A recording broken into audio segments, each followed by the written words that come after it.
Ranch. So it is mid-September, and it is the time that I am ready to put the rams in with the ewes for breeding season. So I like to time my lambs out to have them start in the very middle of February. So we've already gone through all of December, January, and half of February where the weather is really harsh. It's raining a lot, oftentimes cold. So it works out perfectly for me to start lambing the second 2 weeks of February and into the 1st of March. That way my lambs are ready at 3 months old. So that's right around May, middle of May and June. And so they go to their new homes when the grass is really good and growing and everyone is ready for their lambs. So this year I'm going to be using 2 different rams. I have Kingston, which is my registered Katahdin ram, and he turned 2 years old this year, and I'm so happy with him. He is just beautiful. His past lambs, I have now 2 of his daughters that are ready to breed. They're 1.5 years old. I have Candy. She is beautifully colored, nice and thick, well sized, lots of muscle. I'm very pleased with her. And then over here I have Frankie. Frankie is even larger than Candy. She is a beautiful ewe. So those were my 2 picks of 2023 lambs, and I am very, very pleased with them. So getting to see Kingston's lambs as adults is just really exciting. I also love the size of his lambs, the vigor, the color. I'm just very, very pleased. I'm going to be giving him most of my ewes, but I also have a new ram.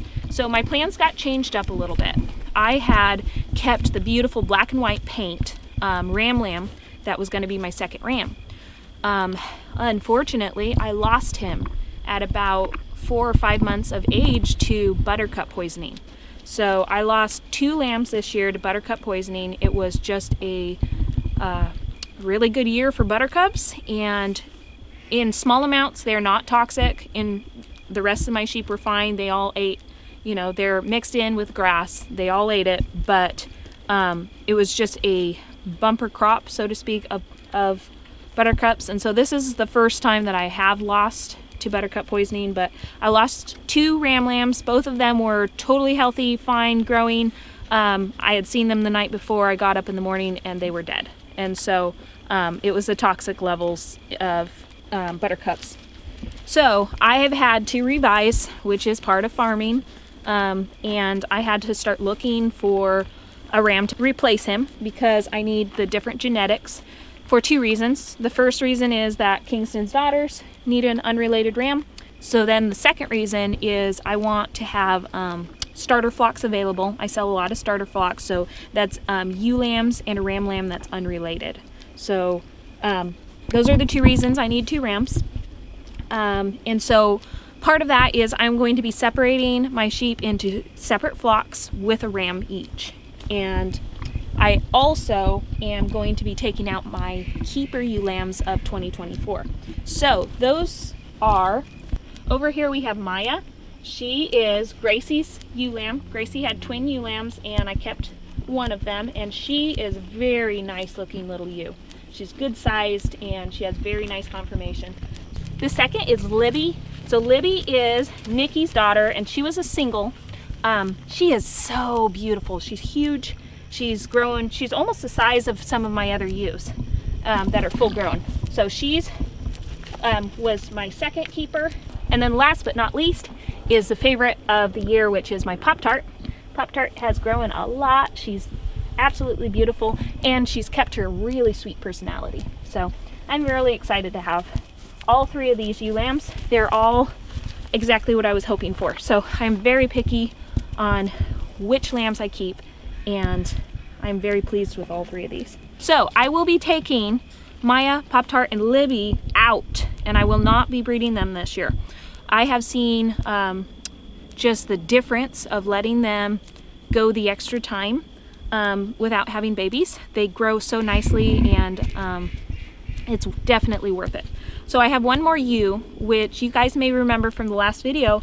Her name is Dandelion, and she was given to me later this year. She had twins, and she was a yearling. So she is still a lot smaller than everybody else. She's actually the same size as my little ewe lambs that are only 7 months old.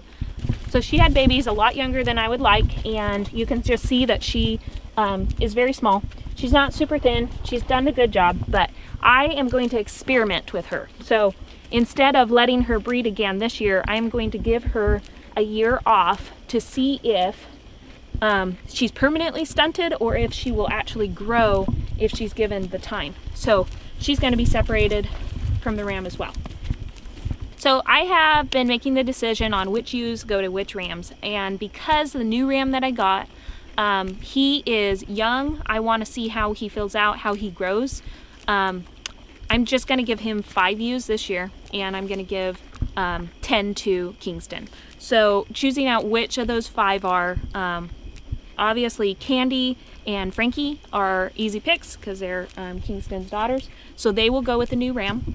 And then out of the others, so I've decided to put Jenny with him. Jenny is that really small ewe that had the really large baby that I had to help with earlier this year. So she has grown this year. She's looking really nice. She's still a lot smaller, and that was from having lambs younger than I would have preferred. So I'm going to give her to the younger ram. And so I'm also going to put Jasmine in with him. So I think the very last one I'll choose is Vicky, and that's 5. And then everybody else can go to Kingston. I have a couple of wethers in here. These 2 woolly ones are the wool sheep cross, and they are due to be butchered this fall. So those wethers I'm actually going to be putting in with the ewe lambs just to make more of a group so that they're more comfortable. Okay, so I'm going to get started just slipping through the 10 ewes that I want to put with Kingston, and then I'll move them across the road here into this pasture and down, and then put Kingston in after that. I'm going to keep the new ram out here with his 5 ewes, and the ewe lambs and wethers are going to go into that pasture so that they're all separated and in their own chosen-out groups.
registered Katahdin ram. He is 2 years old. He just turned 2 this year, and he's still growing a lot.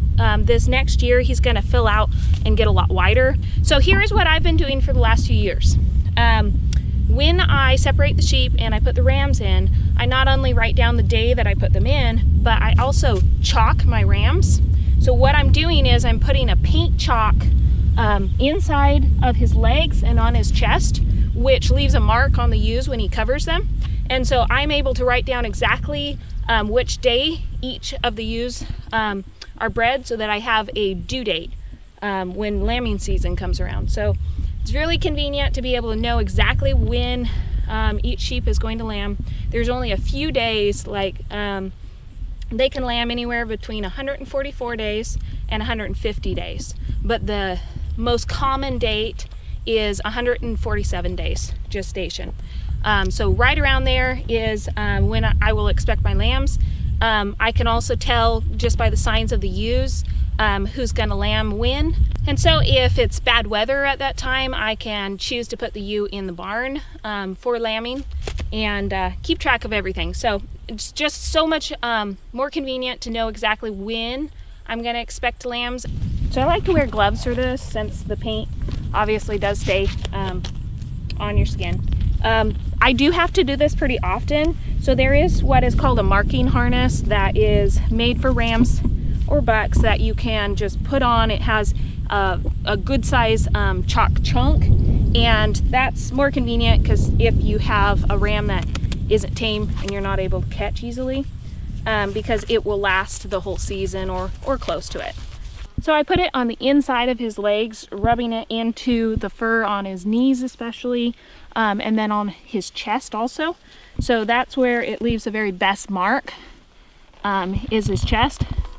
So just rub it in there really good. It lasts a couple of days, and so I just redo it every couple days. Since I'm coming down here anyhow to see which ewes have marks so that I can write them down on the calendar, it's not a problem to just keep redoing it. So it's been 2 days since I put him in here with the ewes, and so I have a couple of ewes that already have marks, and I wrote down their breeding dates, and I will show you what it looks like. It's really easy to spot them out in the flock, so if you have a lot of sheep, it's still easy and shows up really well. It also stays for a good amount of time. It's good to use a bright color that really shows up. One tip though, do not use bright red. You will have people stopping saying your sheep is covered in blood. So orange is really good, and hot pink is also a favorite of mine. I'm not sure how the guys feel about having hot pink on them, but they live through it. So these are the 2 ewes that he's covered already. So up in front we have Blossom. She's one of my oldest ewes. And then behind her is Coconut. Coconut is 3 years old now. She's Coco's daughter. So now that I have breeding dates on both of these ewes, I'm able to calculate out exactly when their due date is. And also another thing is that ewes usually they tend to go around the same time each gestation. And so since I have these ewes dates in the past, I know if they tend to go a little earlier or a little later. And so that even narrows down, pinpoints more what day to expect lambs on. So this is my new ram. He is just a baby, as you can tell. He just turned 5 months old. So generally Katahdin's rams are able to start breeding about 5 months of age. So he may be a little bit young, but we'll see. If he is by next month, by next cycle there, he should be able to cover them.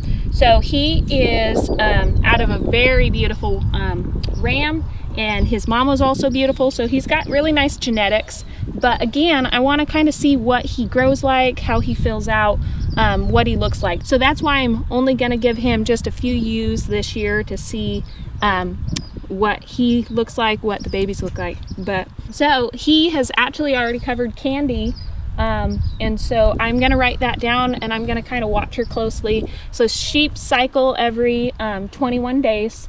And so I'll watch her closely. If she comes in again, he should be able to do it next time if he's not quite old enough this time. So he isn't really very tame yet, but I'm gonna keep working on that. And this will actually be a super great way to get him tame, for me to have to handle him every couple of days to put the chalk on. So we're gonna just watch and see how he does, what his temperament is like, also what his lambs look like. So far Candy is the only one that's marked, and so I'm going to write her down and just keep an eye on the rest of these ewes. Going to be putting chalk on the rams every couple of days, writing down every day. So generally I'll get up in the morning and just take a nice walk and check the different ewes and mark down. Thank you so much for watching. I hope that you've enjoyed. If you haven't seen some of my earlier videos, I've done some earlier this year of lambing as the lambs were growing, and also weaning. So go back and see those if you haven't. Also, I'll be making videos, probably do the next one in the winter, just kind of like winter sheep care. If you have questions, feel free to ask me, and I'll try to cover those in later videos. If you haven't subscribed to our channel yet, please do that. And then I also love to hear what you think, so please leave me a comment.